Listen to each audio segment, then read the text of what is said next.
Hi, folks. Welcome to Buckmaster's Outdoor Podcast with my buddy Bill Jordan and Realtree. Man, we go way, way back. About a year or two, maybe 30. You know, everybody's going, man, it seems like yesterday y'all were doing TV and this and that. But, you know, when I look back at it, the Buckmaster's Classic, where it all started for me, and it also started for our relationship. That's correct. And it seems like it's hard to believe it's been in that many years. You know, you talk, so many people say, you know, how time flies. It really does in this case. And it's hard to believe when you and I first got together back in 1986, 87, which is a long time ago now, that, you know, we were both trying to make a living, trying to see what we could do. And, of course, Buckmasters sprung a lot of good things out there for a lot of us in the industry and all the different people we had an opportunity to hunt with. Well, you know, I look at my first little list of folks, and, you know, we have Bo Jackson, and Bo was so nice to come. And I remember his manager said, hey, he really needs to get out and mingle with folks. He loves to hunt. He wants to come to your deal and stuff. And you remember when he drove up, he had that Yamaha in the back, everything. I mean, he was decked out, ready to go.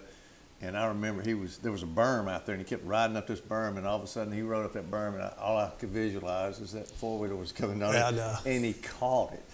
And he just put it down. I was going, oh, my event's going to be over with before it starts, you know. Bo Jackson, especially probably at the time, one of the biggest names of all time in sports. Yeah. And you remember that was the Bo Nose era back in then. And you remember Jay Bars, the Olympic gold medalist. Olympic gold medalist, no Jay Well. And took Bo out there, and he had Bo at 60 yards in 30 minutes. I mean, just a phenomenal athlete. Well, you know, you and I talk about this. To be able to shoot a bow, you have to have hand-eye coordination. Bo had all that. He had everything. And my biggest takeaway with Bo, you and I've talked about this years ago, you know, where we think we're he-men and we're shooting 65, 70 pounds with our bows and, you know, force-pound pulls. Here's Bo like 90 pounds, like it's nothing to it. And I couldn't do it with my feet and my hands, you know. But you're right, I forgot about that. He was drawing 90 pounds. And it was just like, how in the world is anybody draw 90 pounds? And he did it just, you know, no effort, you know, with it at all. But, you know, that was a remarkable time for me. I said, you know, when you and I first got together and Realtree kind of became a sponsor, you know, Buckmasters back in the day, and but the different people that you had in that we both made friendships with over the years, the Jeff Foxworthys, the Earnhardt was the one. Earnhardt, Dale. It was funny because, you know, I was getting the folks together, and we had I think it was Lynn Dickey, the quarterback. That was one of the first ones. Jody Davis and Rick Sutcliffe, Johnny Lee, Bo Jackson, and Dale Earnhardt. And I called a friend of mine. I said, I didn't know anything about NASCAR. I was clueless back in those days. I said, I got some guy named Earhart that's a driver. He said, you got Ironhead? I said, I don't know what his name is. I thought it was Earhart. He said, no, man, it's Earnhardt, and they call him Ironhead. Yep. He's coming? I said, yeah, he's coming. And I never forgot that, and he couldn't have been any nicer. But you remember the ATV obstacle course? You didn't have to do it. You won the bow competition. I won the bow competition. But I had to come up with something to get the Yamahas in. You know what I'm saying? So we did an obstacle course. And, you know, some of them, golly, I was sitting there going, please just don't drive into the pond or any of that. But I never forgot Earnhardt beat Bo like by 1 second. Yep. And he was cocky. You know what I'm saying? I know. And he walked up and said, hey, congratulations, Bo, for coming in second. I thought Bo Jackson was going to deck him right there. Well, I tell you, I think that was a fun thing. And all those relationships got forged with doing the events and staying at the, you know, the lodge there, you know, Southern Sportsman, and just everybody became friends. And you find, you know, for me, you kind of found out there was a fraternity there. You know, even though everybody came from a different walk of life, different sports backgrounds. But the common denominator was they loved to hunt. I loved hunting. Loved that and be outdoors. And, you know, the cool thing about it is they were willing to say they loved to hunt. Yes. Because I was dealing with all the PETAs and the animal rights folks and Hollywood stars. So my thought was, let's go get the athletes, you know, and the country music guys, you know, because our lifestyle and that grassroots. And they were willing to say that. Some of their agents on some of the guys, no, let's don't say I hunt. But they had no problem with it. And then, you know, you meeting Dale Earnhardt, then it turned into y'all having a relationship in NASCAR, Davey Allison, Richard Childress, all of those guys. And you were able to, you know, really get those guys in Realtree. And, you know, you're right. It was a small fraternity, but they all knew what we were trying to do at the Classic, and that was to celebrate hunting, and they were willing to come in. And, you know, we did it for, 15, 16 years. Very successful. And, you know, and again, we made so many friendships out of it. I mean, you know, you talk about Wade Boggs. You know, you talk about Boggs. You know, and I tell you, and even my lifetime, you know, becoming friends with Wade and his wife, Debbie. But what a tremendous athlete. What a tremendous hitter. Yeah. that he was with the Boston Red Sox. And remember, we bring the pitchers in, and Boggs and them would be doing a hitting thing, and he'd say, all right, I'll hit the Realtree sign over here. Then I'll hit, the Tank sign over here. I mean, he was such a great – he's one of the best hitters of all time. He was way before his time. If he was playing right now, my Lord, Well, he made a living, as you know. Wade could have been a home run hitter, but that wasn't his game. Nope. And playing in Boston, playing against the baseball fans, against that green monster, I went up there and spent a couple of weekends with him, with my wife and Shannon, his wife Debbie, and he'd take me to the ballpark early, and you've heard me tell you this story, where people used to come out from McGuire and Sosa, hitting home runs. The opposing teams would come out there and the fans just to watch Boggs hit. Yeah. It was like a machine. If he wanted up the third base line, he hit third. Yeah. Third and short, there. Back up the middle, back up the middle. Yeah. And the green monster, which we both know made his living, he'd get up there and take his swings. About halfway up that green monster, he'd go up there and go straight down to the ground. He made his living off of, led the league in doubles. I can't tell you how many times. Oh, I know. But he always told me, because I took my son down, and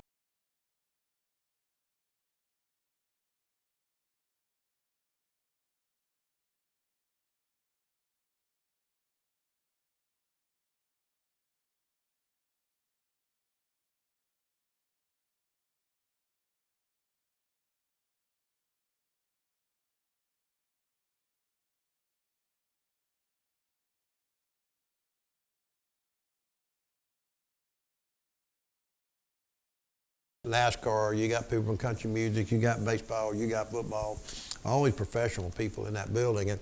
And so one day when I got to know Wade really well, and his room was right across from mine, and every morning he'd go in the bathroom, and the first thing he did, he'd take Carmex, and he'd do his lips. I mean, every morning. First, it was a ritual. Every time he woke up.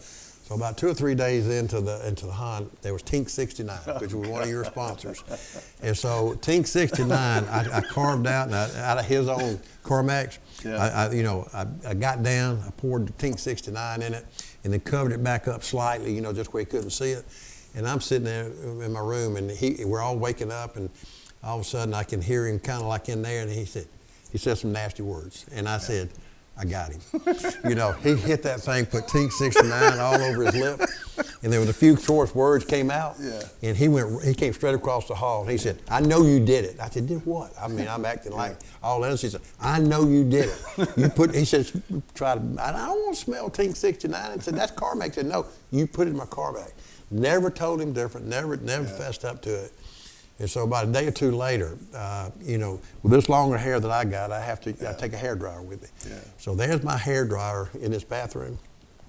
And so 2 days after the Carmex deal with Tink 69, I go to blow dry my hair, and he put all this baby powder in it. God. And when that thing came on, it blew baby powder over me, my face, and I'm trying to get it off of me. And he was trying to get me to admit to it. Yeah. I never said a word to him. I just cleaned up my mess and just did like it when it came out there, my hair all dry. So he got you, but he didn't know he got you. But I didn't tell him he got me. But he did get me.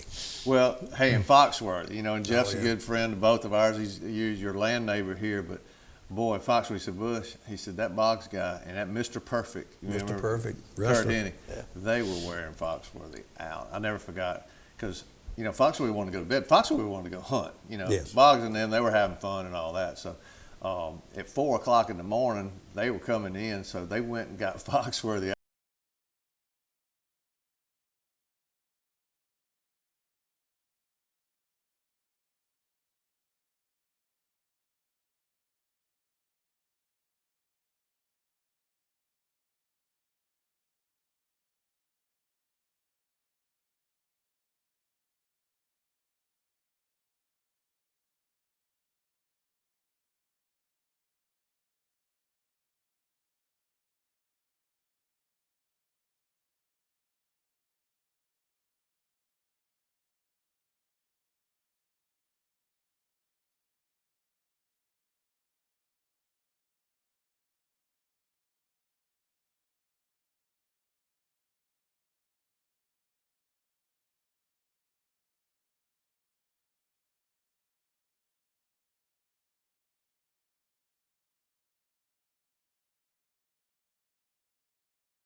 All different. And our deer don't even rut till the end of January, end of February, and it's just a smaller deer body size. And you've got the Wisconsin trail. Well, you know, that's crazy how that works. Yeah, well, we, you know, even though a river, you know, separates us, but, you know, a little bit of history when people go back, or the state DNRs, you know, stock programs of deer.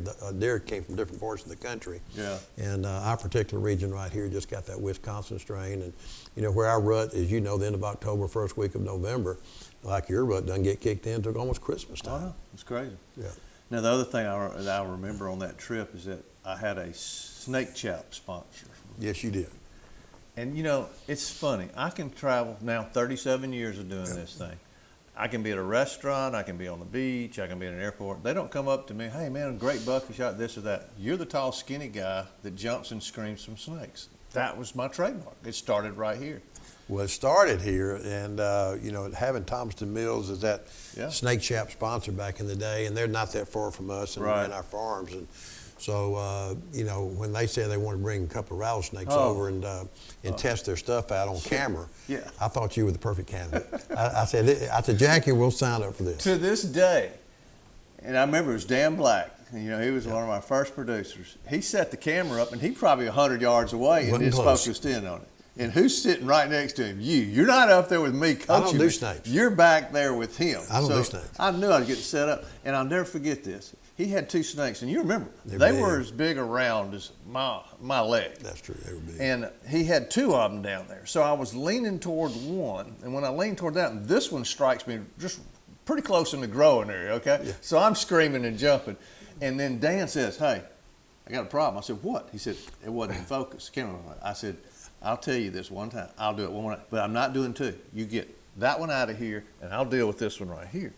So I remember, and you're back there laughing. This snake, his head is about like that. Remember? I remember. So I leaned.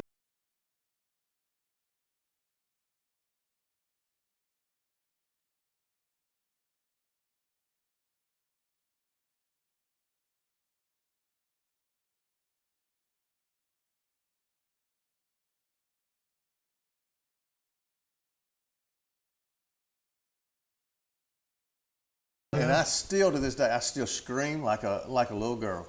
And I'm sitting there going, that's the only sponsor I think I gave their money back on. Well, let me tell you. It started right here with you. Well, it started right here, but that was a good thing, and you got well known for that. Well, I mean, every camp I went to, there's a snake prank. There's a snake prank. Well, what I don't understand, snakes, the poison can kill you. Right. I mean, it is. Now they bring snakes out where I got flip-flops, or I'm barefooted, I'm throwing hamburgers and this and that. I mean, it was brutal. That's that innocent fun again. But I've done the same thing, obviously with chaps and stuff on and snake boots. But I put my leg in several times, you know, and gotten bit. We did over at Bugmasters one time at the Classic. Yeah. You know, he brought the snakes over there. Back. And the hardest thing was to put that leg out there and let a snake strike you, because your reaction was to bring it back. Exactly. But they hit hard. Oh, there's no question. Yeah. Well, that was the days of TNN, and you know, you and I think about that. You know, we came in with the show, then y'all came behind us and stuff. That's been a long time ago. It has been. Well, you know, the thing for both of us, I mean, the TNN for us was heaven sent back in the day, and you know, you don't have the fragmentation that you have right now, and everybody's got all the YouTube stuff and everything that you can watch content on. But TNN, you know, that audience was with us. You know, NASCAR was on there, rodeo, PBR was on there as well, and then the hunting and fishing, and we had big audiences back in the day. Oh, golly. And now you look at the camera technology. Think about it. Think about those big, heavy cameras our camera guys are carrying. Yep. I mean, 25 pounds, and they cost 50 grand. You know? And now, today, you've got these little bitty cameras, maybe for $5,000. Yes. And the quality, and they bring the light in. I think the two famous words I remember way back, and I know now why most folks never did a whitetail show. It was the light. The cameras couldn't draw the light. So when we were hunting in the morning,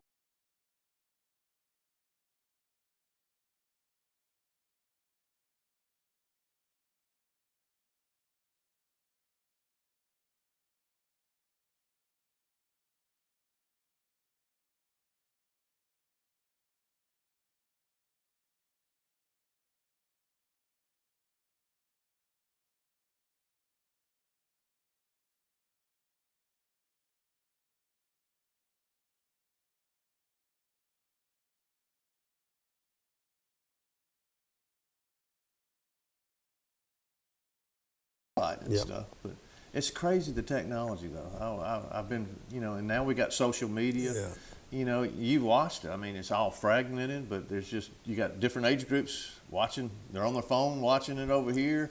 Now you got TV. It's streaming and all of that. Well, and again, that's a sign of the times. And of course, we got to, be in there. And, the neat thing for me, I have a 31-year-old son, and I'm an older dad, which we know, but 31-year-old son and a 17-year-old daughter about to turn 18, and a 14-year-old son is about to turn 15. But I learned so much from them. Mm-hmm. Their habits of how they get content. Oh, yeah. And so the television thing for us is still very important to us, but you also got to get into that younger audience as well with YouTube and everything else and the streaming.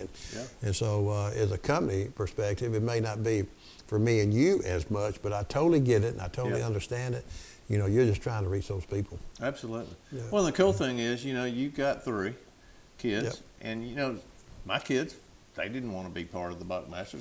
My son's a dentist, and my daughter's doing very well professionally. But, they were on the show just like yours were on the show. But Tyler looks like he's taking, you got him in the business, and you weren't sure he was wanting to be in the business, but he's doing a wonderful job on TV. Well, I appreciate that. Tyler, from an early age, really enjoyed the outdoors, hunting and fishing, and he's, in his own rights, has become a good outdoorsman, turkey hunter and deer hunter and bow hunter. So it's really neat for me as I'm getting older to have him, step into doing some of the things I used to do. And then both my daughter, who's 17, is a senior in high school, and my 14-year-old son, they both like the outdoors as well. So from a parent perspective, and whether they get in the business or not, it's okay. But the main thing is I got them involved in the outdoors, and all 3 of my kids love it. Oh, yeah. Well, I'm in the grandparent stage now, so I'm trying to get my grandson Jack his first deer here this fall. So we always look at it and go, you got 3 lives. Your single life, your married life, and then you get your grandparent life. So you'll be there one day. I'll be there. It's just one of those deals. But, we've just been blessed, both of us, to be able to help promote a lifestyle that so many people enjoy. And I remember when I knocked on the door at ESPN or TNN, "You doing a hunting show?" "Yeah, we're not doing it. We'll do fishing." Right. Once we put that classic on as a pilot, and then they flew in and said, "Hey, we want to do a deer hunting series," and then boom, it was Well, all the outdoor shows, and I think you and I were very lucky and blessed to come through when we did. And, I think that one of the biggest, George, you and I've talked about this in the past, is wherever you go, some people come up to you, "Hey, man, I watched you growing up." And, when I was this age, I watched Realtree Outdoors or Buckmasters. Right. And so, there's a lot of reward for that. And, for me, I'm hoping that we got some people interested in the outdoors, and as individuals, as we both are, it's very rewarding. If we pass the torch. Pass the torch, correct. I've always said it's the best education you can get. Yeah, no, absolutely. And your kids won't go wrong if you keep them in the woods. And I think that's a true statement. You've got great kids, and they've done it. My kids have done it. So hopefully we pass that torch a little bit anyway. Absolutely. You the man. You the man. All right, folks, that does it for this week. Thanks for watching Buckmasters Outdoor Podcast with my good buddy Bill Jordan. And we got part 2 coming up too.